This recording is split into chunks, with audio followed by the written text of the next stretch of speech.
Hi, my name is Cameron Carlson with AnimeLocation.tv. I'm here at Ohayocon 2023. I almost butchered that on the last interview of the day. Great. John's going to love me. So, John, how you doing, my friend? Oh, I'm doing pretty good. Thanks for asking. I'm having a nice Ohayocon. It's my first time here. Oh, really? Awesome. So, kind of jumping straight into it. How is the entertainment business? How did you get started in it? All right, so I'm eating my mask right now, so to keep it over my nose.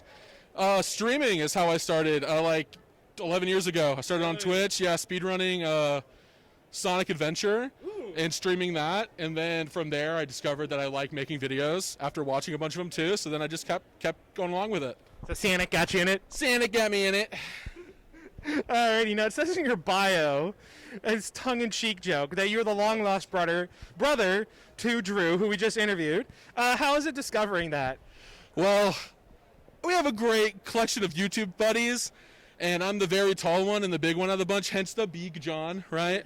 So I found out when we go to conventions, I'm like the bodyguard / mother of everybody, so I make sure I have the medicines. I make sure I carry everybody's like bandages, and I make sure they know where they're going. So just Drew and I, ended up living pretty close together, so we just kind of formed like a brotherly bond over time. And now we just travel everywhere, we go to conventions and shows all the time together. That's how it's like being the long-lost brother of Nintendo. So now, the fun part is not on top of doing your own streaming and all that, you're also an editor for a lot of other YouTubers. How did this become a job for you? So I edit for Nathaniel Bandy and Bethaniel Nandy, two different people, just so everyone knows the canon there. Yeah. I was streaming, going back to Twitch, my buddy Nathaniel, because I had my own YouTube channel and stuff prior to that. We kind of grows up together. Me and my buddy Jacob, this is like a way throwback. We had a project called a channel called the Nintendo Project, and this was 8 years ago when Nathaniel Bandy was rising along the same time as we were. And me and Jacob, we had to do different things because of life and school, and he got married and did all this adult stuff, which is awesome. And congratulations to him because he's also one of my really good friends. Yeah. And he's still doing stuff too. It's Indie Jacob. You can find him on YouTube. I was streaming. Nathaniel came in my chat. He was like, "Hey, my channel's doing really good." I was like, "That's awesome, dude. You ever need any help? Just like hit me up." Yeah, not thinking much of it. The next day, "Were you serious?" And that was 7 years ago. Yeah. So here we are. That's how I got into it. I mean, it's luck of the draw. All of us on crew are just literally luck of the draw too. How we're all on crew too. So when you're editing a video, how long can that process take, and how much video do you end up putting in the, literally on the cutting room floor? Yeah. So we script our videos. Typically, the Bethaniel Nandy stuff is not scripted. That's like Let's Play stuff. That's a lot of cutting room floor. But our main videos are very concise, and I have a script to follow. But usually editing those videos can take me anywhere from 2 to 3 days, depending on how long they are. Okay. I used to work in radio and television at a local news station where I was a creative producer, and we used to get a week to edit a 30-second commercial spot. Wow. Which is pretty reasonable, right? That's a long time. I'm making like 40-minute videos in 2 days. I actually stayed up 30 hours to get here yesterday when a video's publishing this weekend called Ranking Every Wario Game. So I've been messing with Wario for I finally slept earlier today. So it depends on how long the project is. We just released, this is a big one, Ranking Every SpongeBob episode came out last December. That's a 7-hour, 40-something minute video. That one was a project that took all year alongside of editing everything else. Yeah. So it really depends on the length of it, but you throw me a good video, I can chug it out in a couple of days. I've gotten used to it. I'm a machine at this point. He's a machine! We got a Burt Crusher over here. So a big multimedia project you worked on was Bandy's Universe. How was it like working on the live action? It was super fun. So Bandy's Universe was a really huge undertaking for Nathaniel. He's not the only one involved. Our buddy Carl, who's now also full-time with us editing the other half of the Nathaniel videos, so I no longer have to do those, so I can a little bit of breathing room as a result. But he was basically the second part. He was Nathaniel's right-hand man during that adventure. And so wait, hold on. I got confused real quick. How was it like working on the live action? Because I'm just wanting to plug the Bandy's Universe now. No, you're fine. Yeah, I love it. So I got to roll up to Virginia for basically 2 days of shooting. I took my buddy Aaron with me, and I forced him to go into a green onesie and frolic in the woods as Tingle. So he drove me to Virginia, and I was like, "Hey, buddy, I can't fit in this, so how about you run around sweating in the woods, screaming, or whatever the hell it was. And so that was my experience working on Bandy's Universe. Now, another fun thing is there's a lot of animators. You said over 25 animators worked on that. I mean, that's mind-boggling, right? It's absolutely insane. The amount of the work and coordination that are required with all of our animators. We had animators, background artists, voice artists. We had everybody. It's a full project, and it's about cinematic link. We had CG artists, too. Yeah. Like, not just, it's ridiculous.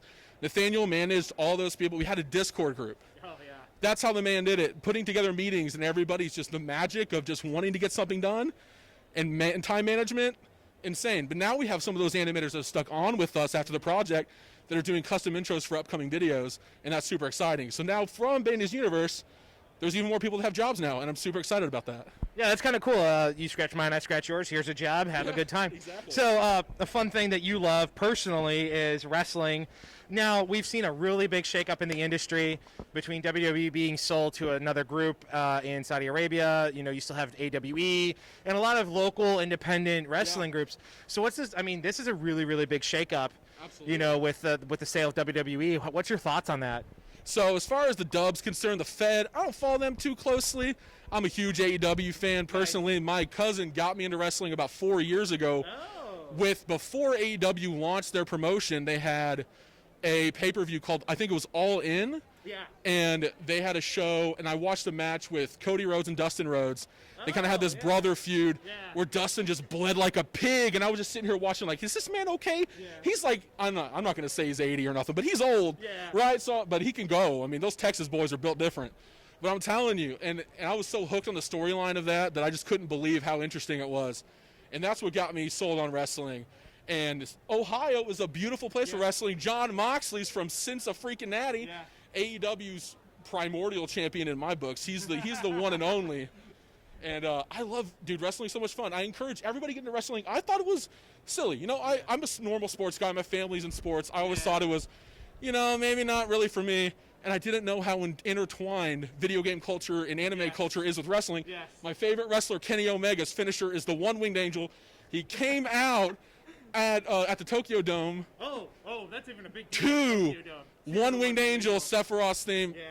Dude, can't even. I love wrestling. Well, the cool part is I had the chance a couple weeks ago to meet Livy Bates. Yeah. She was here for GalaxyCon. I had the opportunity to meet her. Yeah. Those wrestlers love video games. They love anime. Yeah, she was such a joy, and the funny part is just her athleticism, and because you look at her physically and you're like, dang, look, you got athleticism. You know, time to play Final Fantasy 14 while you're out.